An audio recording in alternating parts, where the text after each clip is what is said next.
All right, thank you for joining us for this week's 8 on 8. This is where we talk about all the big stories that have happened on our newscasts and on our website this week, and a little bit more of a behind-the-scenes format. I'm Andrew Banis, Assistant News Director here at WROC at Channel 8 in Rochester, New York, and I got a great guest here today. I don't know how I was able to snag him with his busy Taylor Swift schedule today, but we're joined by somebody who does a lot for us, digital extraordinaire here, Gio Battaglia, and also our resident Taylor Swift expert as that new album has dropped. Welcome, Gio. Thank you. It has definitely come out today, my Swiftie-isms. Yeah, we're going to get to that because I know you were there at Target last night and you caught up with fans at midnight when the doors opened and people were able to buy that album. We're going to get to all that as soon as we can. But first, I want to introduce you. I think our viewers actually are pretty familiar with you. They've seen a lot of your work when you were reporting for us, and occasionally you still do, which we love and appreciate. But you're doing a little bit of a different role now. Tell us about maybe just your background here at WROC and what you're currently doing. Yeah, so I recently just celebrated 3 years. I came in the doors for the first time August 2022 as the intern, and then I was luckily hired on the digital team November 2022. I rode that wave until I signed the deed to start reporting, and then I did that until I was presented the opportunity for my current show on this lovely Rochester First streaming app, Behind the Curtain. So I do that and couple it with going back to digital and going back to my roots here. That is great. Gio, I mean, since I've been here, you've been such an awesome asset to the team and going back way before I was even in the building. Talk a little bit about maybe like you're from the area. Yes. What got you, tell us a little bit about before you made your way over to 8. Yeah, so definitely being in Rochester, born and raised has helped me come into my role as a reporter, both digitally and on air. That's helped a lot. But I did the morning show in middle school and high school just as kind of like an extracurricular. And then when it came time to pick that major, I never had like a school that I was dead set on going on. So I went to SUNY Brockport and had a great 4 years there. And I kind of just said, journalism kind of just resonates with what I like to do in my free time. Let's just ride the wave and see what I can make of it. And it's paid off pretty well. Yeah, it really, like I said, you kind of can do a lot of different creative and engaging things for us. You're really very talented. You did a great job when I first started in that nightside reporter role, and then to see you cooking in your current role with all the great things you do there. Talk a little bit about what you enjoy the most about what you're able to do. I think just seeing all the hard work pay off, because at first, or when I was reporting, it was, solely my stories, focusing on my story and how it would perform on web, how I could craft it the best for air, but helping the reporters, helping the producers translate that to the website, seeing the social media numbers, seeing the page views, it just, it does something for me that, I never get sick of. Yeah, and in the ever-evolving landscape of broadcast news and journalism and what that looks like in 2025 versus what it once looked like, we know that digital is such an important part of what we do, and that's why we're coming to viewers right now in a different way with the Rochester First app. But yeah, you spoke to it, like getting sort of those things that were made for TV to translate to how people might consume it in a digital way. That's got to be sort of fascinating, since you've come from that TV background and now are leading our digital team. What's that like for you? Just learning all the nuances of what works, what social media responds to, and learning something new every day. And also with me just when I was reporting, doing my one story a day, I was kind of out of the know of things that were going on, but now reviewing reporter scripts and getting the news online as it comes in, I definitely feel way more connected than I have in the past. Yeah, we're really proud of our digital team here. We have a great team. Yes, we do. And you're a huge part of that. And your leadership and your talents, all big part of it. Well, thanks. So speaking of all of the news we do and how it starts sort of like it all comes together. Sometimes it'll start as a TV story, but it always is with a digital sense in mind of how is this going to look when we put it out into our website and into the world digitally. We have some stories from this week we wanted to talk about, some big ones that I know had a lot of engagement. One of them was a story that our reporter Leah Mallory put together regarding Medicare and some of the cuts with that. Are you familiar with this, Gio? I know you probably helped get this ready for the web. Yeah, so it had started, I had saw a post on X of someone concerned because GLP-1 drugs, the way that they would be covered with insurance was going to change. So that was kind of the start of this looking into insurance changes. And then Leah kind of just hit the ground running with getting to the bottom of it. And I think it helped a lot of people who were kind of on the edge of what their future coverage was going to look like. Yeah, and with that one, we heard from viewers then who were weighing in just about worries and scared about what does that mean for us. So before we dive any more into it, I think we have the video here. We'll play that real quick and then we can dissect that a little bit more. A woman we spoke with who didn't want to be identified sent News 8 this letter that she received from Excelis, a subsidiary of Blue Cross Blue Shield, stating that her current Medicare Advantage plan will no longer be available come 2026. I just was shocked, and I was really angry. I'm still very angry, and I feel that the insurance company has abandoned all of its subscribers with little to no notice. The letter says that due to increasing healthcare costs, select Medicare plans are getting cut, forcing likely thousands of people enrolled to look for coverage elsewhere. The Medicare Advantage plan includes almost all Part A and B benefits and includes drug coverage. Being terminated from the Medicare Advantage plan means the coverage will revert back to the original Medicare plan that doesn't include drug coverage. The caller will no longer have that drug benefit come next year. 2 years ago, I had a quadruple ablation that was covered by my insurance. It's a life-saving procedure. Had I not had insurance, I probably wouldn't be talking to you now. Health plan specialists that we spoke with are telling beneficiaries not to panic. There's a limited amount of plans that are going to be offered for 2026. Don't fear. This is just a one-year window that we're looking at here. So when you're selecting your new plan to replace the plan that's being terminated, just think about your needs for 2026. Meaning, he says, that if you have an idea of your upcoming medical needs, keep those in mind when selecting a plan for 2026. They advise people who have been terminated to enroll into new plans before December 31st, and if needed, to seek further assistance from health plan agents. We don't want people to wait till the last minute. No, right. I mean, it's stressful on them, stressful on us. Right. But they have right up until the end of the year to make a change. And that's whether they're with Excelis or any other It carrier. doesn't matter. Right. Yeah. So yeah, Gio, you see it there. You heard it there. Just, I guess, the frustration from that caller, the confusion about what is going on and what does this mean for me. We also followed that up today with a more in-depth report of some of those answers that people are seeking. But you can sense the frustration there. Yeah, for sure. And I think with a story like this, it's so important to, hear the side of the people who are insured and have these concerns rather than just reaching out to the company for a statement. And I give Leah a lot of credit because, we got those emails from viewers, people who were concerned about their future coverage, and the way that she was able to couple that and give a fair report, and, that in customer wish to remain anonymous. So establishing that connection and making her feel safe to tell her story, I think definitely will make other people feel seen as this sort of plays out. Yeah, and to that point, I mean, and Gio, you did this a lot as a reporter yourself. As you build that connection, we're here because we want to help. We want to help give a voice to the voiceless, or somebody who's frustrated but doesn't know where to turn. That's what we try to do. So in this case, we were able to use that to try and get some answers.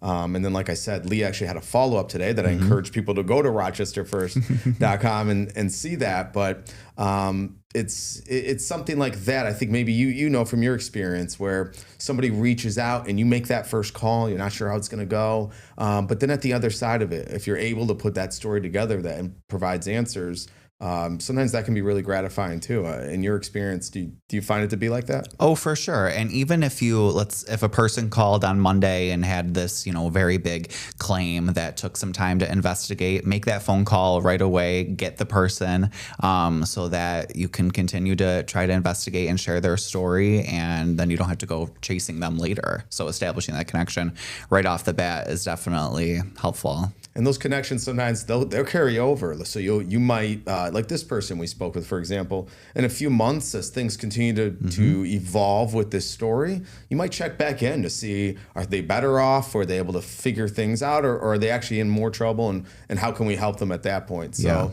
it's ever evolving. In this case, we got so much feedback almost instantly after it aired earlier this week that she made that part of her story today, what she was saying. Look at all the people who weighed in. You track our social media stuff as well, you and the digital team. And this was one of those ones that seemed like it had a lot of engagement from what I could see. Yeah, for sure. And that was definitely a nod in Leah's story that she incorporated that because, stories are about people. You want to hear from the people who are being directly impacted. And yeah, I like that we have a social media page that people can have conversations with each other. And even if it's just them, speaking to the void, which is just us moderating the comments, it's good to get that insight. And sometimes comments help us tell our story or give us a tip that we can reach out on. So that engagement is very, very important. Yeah, and again, that's a glimpse for viewers into the current state of a 2025 newsroom. For sure. Is that sometimes that's really where it will start, is maybe you'll flag something and say, guys, I'm seeing some chatter about this, and that'll evolve us to that next step where it's like, ooh, let's reach out about that. So it might start as some posts that we see on Facebook, and it becomes sort of a bigger thing that we can dig into. Yeah. There was another pretty good story. Well, it was a tragic story, but a well-told story by Leah again this week, switching gears to actually a murder case out of Newark in Wayne County. Again, a tragedy, but I thought she did a really good job making that connection while she was there, where she actually spoke with people who knew this victim.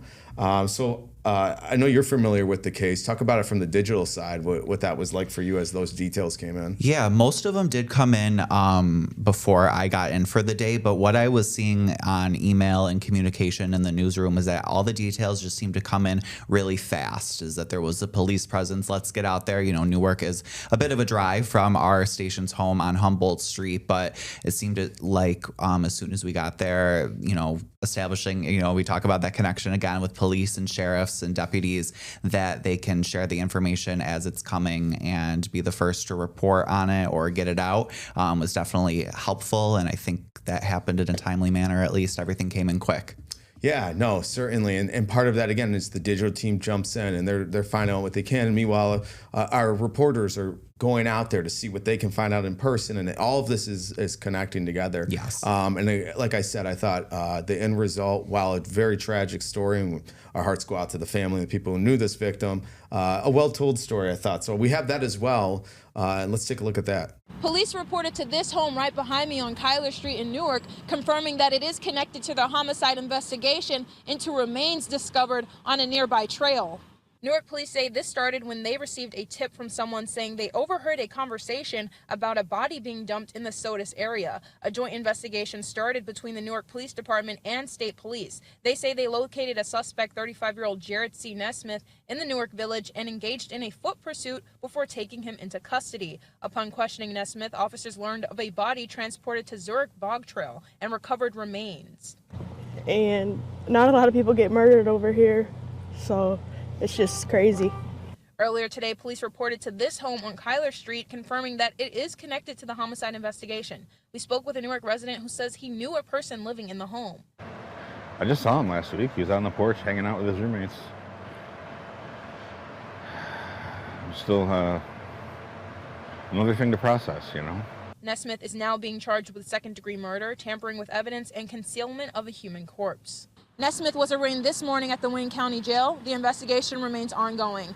Reporting in Newark, Leah Mallory, News 8.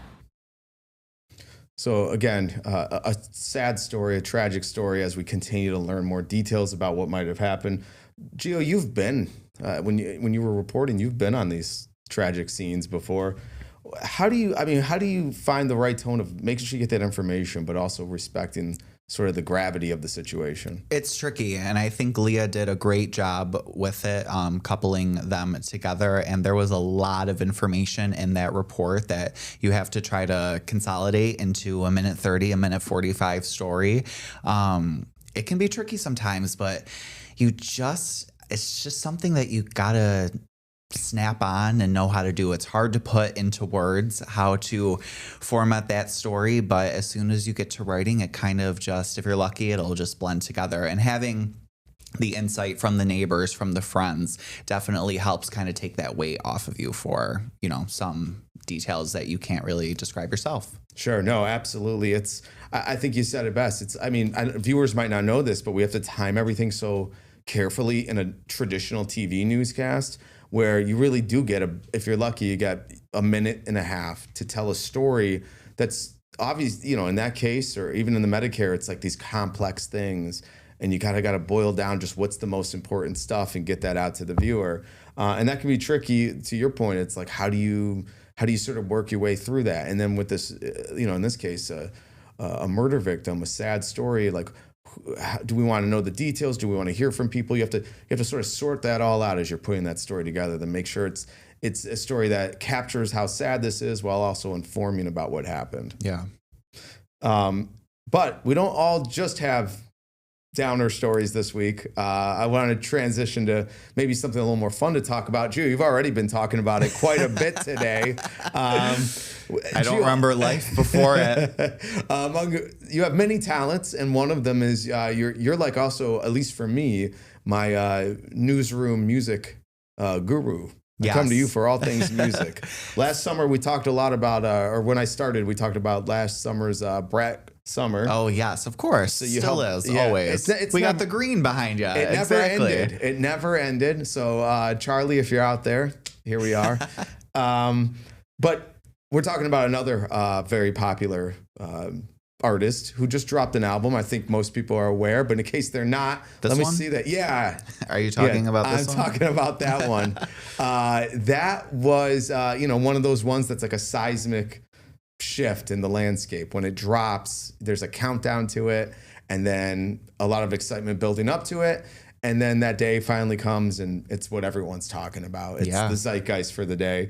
But before we get, I know you have a story you did about it. Before we get to that, talk about the build-up for you as just, again, the music guru of the newsroom. I think this time around, I was way more excited about telling the story of the Swifties than the album itself. When her previous release came out, 2023, I feel like that is not correct, but I think it is.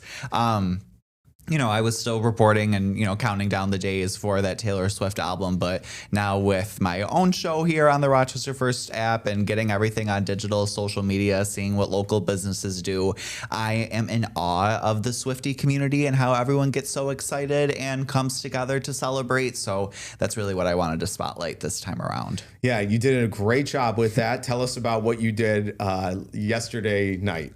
So Henrietta Target extended their hours so that fans could be some of the first to hold the physical copies of the album. So I went and checked it out and harassed some fans while they were going in store to secure their spot in line. And, I talked to some great people. There was a father and daughter duo. That one always warms my heart. And people made friendship bracelets for the occasion. And it's just all around a fun time. So I was able to sneak into the store and grab a copy for myself, as you saw. And it's just a great environment. It was very organized. And there was a decent amount of people there. Yeah, I thought you captured it really well. And we have that video. So let's take a look at that too. All right, by the time you guys see this, I will probably have already listened to the album about 500 times, and I'm able to because I'm here at the Target in Henrietta, where they are extending their hours until 1 a.m. so fans can get their hands on some of the first copies of Taylor Swift's album. Let's go inside. And I was not alone. Walking past the promotion for the album, I found fans waiting in line starting at 10 p.m. sharp, patiently waiting for the clock to strike 12. It's awesome. Getting all the Swifties friends together. It's going to be awesome. It's so great to see people that like Taylor, just like us. So I'm excited. And that they did. The 12th studio album from the star comes just after her record-breaking Eras tour, implementing friendship bracelets into the essential Swiftie outfit. My bracelets and everything. I bet they're going to all have bracelets and we're going to trade and it's going to be awesome. And as promised at midnight sharp, the album dropped and fans were able to redeem their tickets and buy the album, getting to finally hear the tracks they predicted would be their favorites. I think eldest daughter because I am the eldest daughter. I'm most excited to hear Father Figure. Oh gosh. I'm actually romantic. I think that one might be. I have two, Wishlist and Father Figure. And the celebration does not end here. We have a link over on our website for businesses that are getting in on the fun this weekend. Also tonight at 9 p.m. on the Rochester First streaming app, Behind the Curtain with Gio Battaglia will feature a record collector as well as a dancer in the Cruel Summer tribute band. So be sure to tune in for that. For now, reporting in Henrietta, Gio Battaglia, News 8. What? First of all, love cartoon Gio, especially in that outfit. That was really good. Yeah, he's going to live many lives. Yeah, I think you could switch it up like every time. Oh, for sure. And obviously that aired yesterday and then this morning on our newscast. So that is already available for people. So if you're watching it here and you're like, whoa, I'm going to watch that. Just watch the end of this, but then click right over to Behind the Curtain because Gio does a great job breaking it down. Who'd you talk to right after on there? Yeah, so this actually came together perfectly because I just put out a feeler on Instagram. I put on my Instagram story. I said, any Swifties want to come on and chat? And there were a few news aiders who were banging down the door to try to get in, but I wanted to try to get some outsiders in. So I talked to Sam. She is a local record collector and was also first in line, not at midnight, but at a more reasonable time when Target opened this morning to grab the album. And then I talked to Katie. She's a dancer in the Cruel Summer tribute band. They have a stop tonight in Buffalo, so I was able to catch her before she hit the road. That is great, and I won't spoil it, but people should go click over and watch that because I know you did a great job going in depth with it. But just your takeaways from the first listen through to it, and again, I know you've talked about this quite a bit today, but even throughout the day, as you've talked through it, what are you thinking about it right now? Where's your head at as 24 hours or so we're coming up on since its release? Yeah, I can't believe it. I can never judge an album on the first listen, so I definitely go in with a lot of, knowing that my opinions will change. First half of the album, I love the emotion in it. I like that it's kind of slower pace, but still remains fun.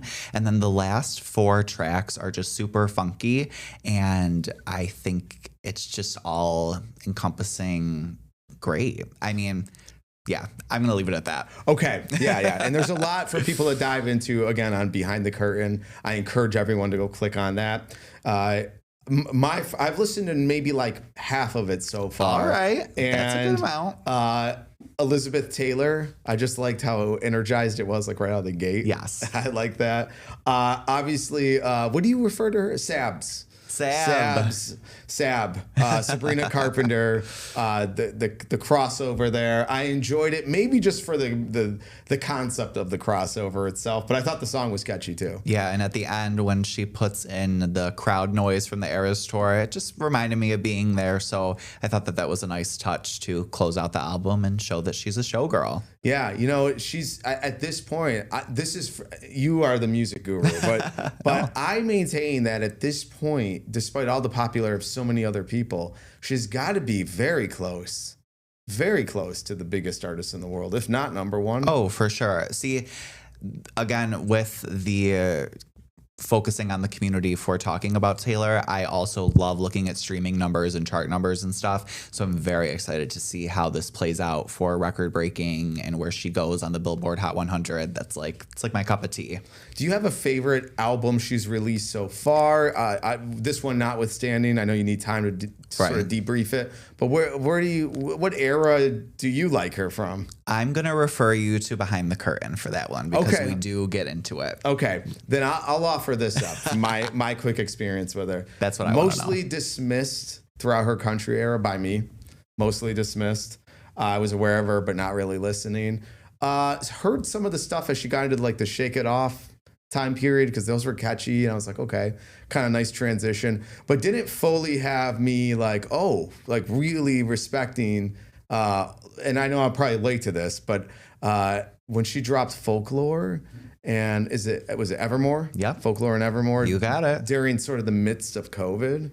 And those were a really different sound for her. I was like, ooh, I like this a lot. This is really, really good. And then it forced me to go back and revisit some of her older stuff and realize like, maybe I've been like underestimating the talent here, and rehearing those. I'm like, oh, these are actually a little deeper than I realized. And so that sort of like created a fan during that time period. And then I thought Midnights was great. We talked about it a little bit. I was a little mixed on the most recent one until Showgirl. Which was April 2024. I have to correct myself. Oh, okay. There, not Okay. 2023. You were close, and you had the right They time all frame. blend together. That's right. So that's my experience with her. But I've really come to respect how much of sort of this global icon she's become since almost she came out on the scene about 20 years ago, almost, if you can believe it. I know, I can't believe it. Now, as much as we love Taylor, and I know you broke it down, Gaga still. Always reigns true. If I wasn't in a long sleeve, I'd show off my Gaga tattoo. But no, it's there. No, 2 of them. Is Taylor up in that stratosphere? Oh, of course. Yeah. But Gaga, Gaga had just released an interview with Stephen Colbert, and I was watching that too. And I was just, Taylor, love you, girl. But something about the way Gaga talks just will always resonate with me. And you've seen both of them in concert? That is correct. What are both of those experiences like compared to each other? I wish I had seen Taylor Swift before the Eras Tour, because it was just such a monumental show that it's just one of those that you know you're going to be talking about for the rest of your life. But each time I've seen Gaga, it has just been something different every time for what era that she's in. And I always walk away with the biggest smile on my face. So it's never been a bad performance from either artist. You saw Gaga fairly recently, correct? Yes, at the end of August. That's cool. Anything musically then that we should be marking our calendars for as sort of that next big moment, whether it's a concert or an album drop, anything like on your radar that people should know about? I think that everyone kind of did it last week because they knew Taylor was on the rise and they knew that her chart run will probably take us to the end of the year. So I don't know. I think we're starting to wind down until next year. I'm still waiting for Baha Men to release. I think that's coming soon. I think they said that. Yeah. And I think we talked right before we started, but it would be great if Britney wanted to just do like a comeback album. We've been waiting a long time. I'd welcome it with open arms. Come on, Britney. I guess that is it then for 8 on 8. If you want to learn more about that Taylor Swift deep dive, head on over to Behind the Curtain with Gio Battaglia, and he has you caught up on all the stuff you got to know. And then for much more on the many good stories and great coverage we have on a whole assortment of subjects, head on over to rochesterfirst.com. For now, I'm Andrew Banis. This is Gio Battaglia. And as we go away right now, make sure you look out for the third guy in the room here. His name is Sean, very talented guy. Sean, give him a wave. See you next time. Yeah, there he is. Sean.